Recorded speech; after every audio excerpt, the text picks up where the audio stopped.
Number one, sincerity. Above all else today, I hope you'll find me sincere.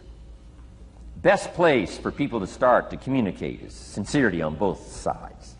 I'm sure you're sincere or you wouldn't be here today, right? To spend this kind of money, to spend this kind of time, roll up your sleeves today, go to work like I am, and get this message.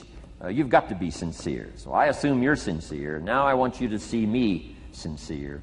But I've got a good note for you to make. Sincerity is not a test of truth.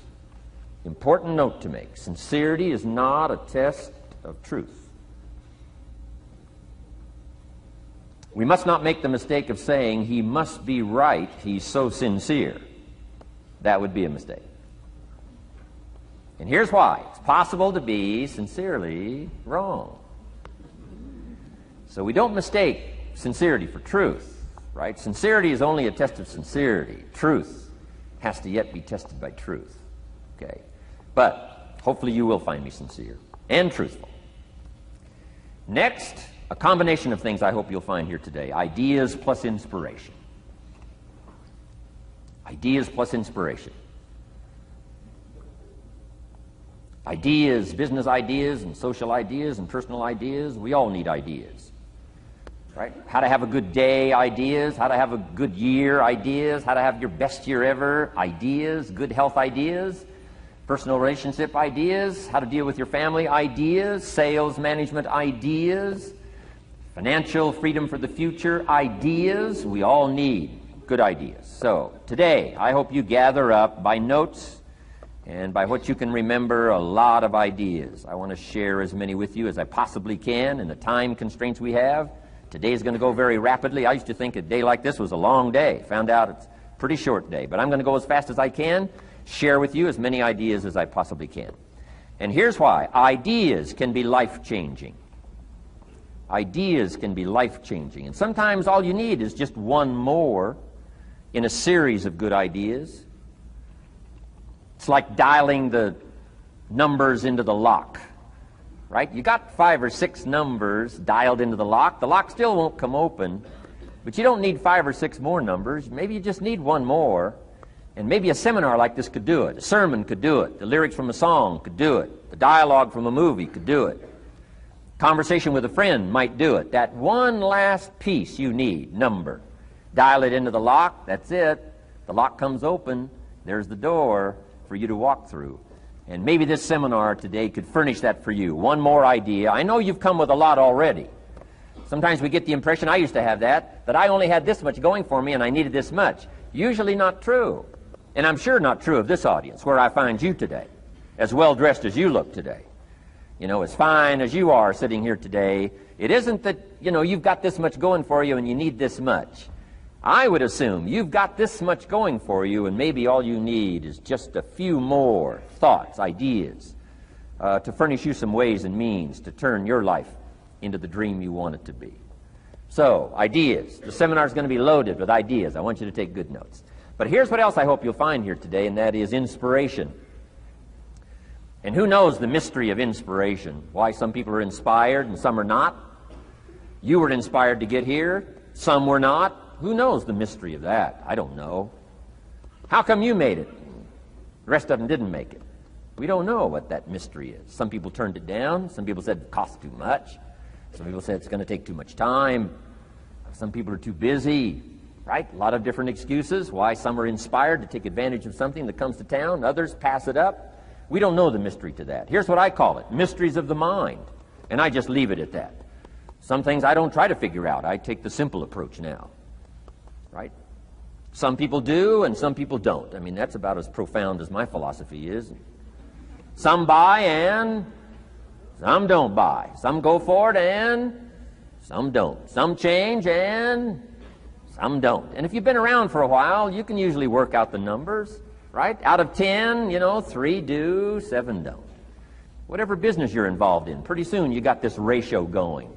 The ones that do, the ones that don't. And you say, well, why don't the ones that don't, how come they don't? We don't know. I just leave it as a mystery.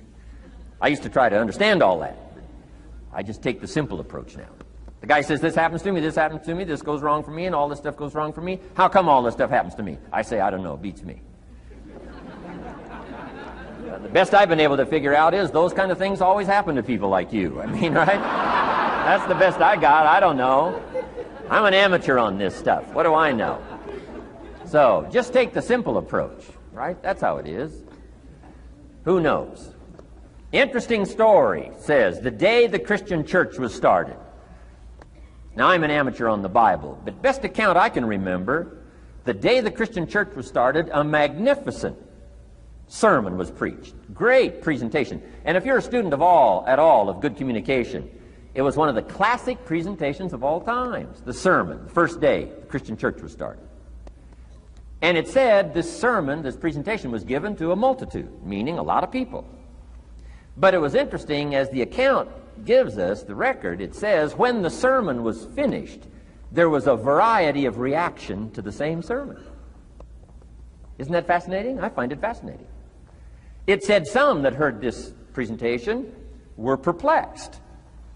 And I read the presentation, it sounded pretty straightforward to me. Said, why would somebody be perplexed with a good, sincere, straightforward presentation?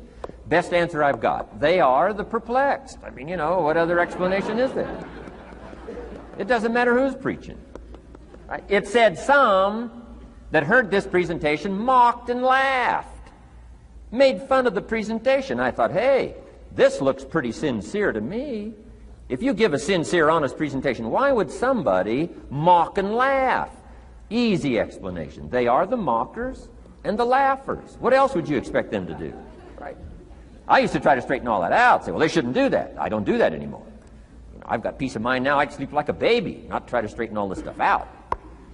I used to be so naive. I used to say, well, liars shouldn't lie. See, how naive can you be? Of course they're supposed to lie. That's why we call them liars. They lie. They lie. So I don't straighten this stuff out anymore. Anyway, it said some that heard this magnificent presentation didn't know what was going on. And they're usually easy to spot. They're usually saying, what's going on, right? I mean, they don't know what's going on. But interesting, right? A variety of reaction to the same sincere, honest presentation. Now, it also says, in wrapping it up, some that heard the presentation believed. And I think that's who the speaker was looking for, the believers. Interesting. Now, it said the number of believers was about 3,000. So, a pretty good first day. 3,000. I've had some first days, but I never had 3,000. But anyway, 3,000 were believers. And the speaker was looking for the believers out of this multitude. And that's about as close as we can come to understanding the mystery. Some believe, and some mock, and some laugh, and some are perplexed, and some don't know what's going on. And you just have to leave it that way. Why? Because that's the way it's going to be. The way to be brilliant is to find out how it's going to be and then say, here's how it should be. I mean, that's how you become brilliant. So, anyway, who knows the mystery? I call it mysteries of the mind. We don't understand. But I don't try to change it anymore. On this particular story, as far as we know, they didn't have classes after the presentation to try to de-perplex the perplexed. I mean, as far as we know, they left them perplexed. They left the mockers mocking. They let the laughers laugh. I mean, they didn't come back and try to straighten all this out. You say, well, how can you build a church? Well, make another presentation, and you'll get some believers and some mockers and some laughers and some who don't know what's going on. So that's about the best we can do. So, but I'm glad I've got the believers here today. You believed enough to shell out your cash and part with your time and some of your effort and energy, and I appreciate that. So, hopefully you'll find some inspiration here today. All right? To get the most out of today, a couple more notes. Number one, be thankful. That's a good way to capture the most of a day like this. Be thankful for what you already have. That shouldn't be any problem in America, being thankful. Everything we need is available in America. Everybody wants to come here, right? The last time I was here, that little presentation I gave, everybody wants to come here, America. People haven't plotted and schemed the last 40 years saying if I could just get to Poland, everything would be okay. No, everybody wants to come to America. Why? Everything's available here. All the books you need, all the sermons you need, all the churches you need, all the schools you need, all the instruction you need, all the inspiration you need, all the capital you need, all the markets you need, all the challenge you need, all the information you need, all the seminars you need. Everything's available here. This is America. So number one, let's be thankful for what we already have. Thanksgiving does this. Opens up the doors, opens up the windows, opens up the channels. thanksgiving for what you already have. I did a seminar one weekend up at the ranch, up at Clear Lake. Got a lodge up there. Nice setting, high valley, high serenity ranch. For the weekend, Friday evening, Saturday, Sunday. People drove in from around California. I got there late Friday afternoon. Everybody had pretty well already gotten there. I couldn't believe the parking lot.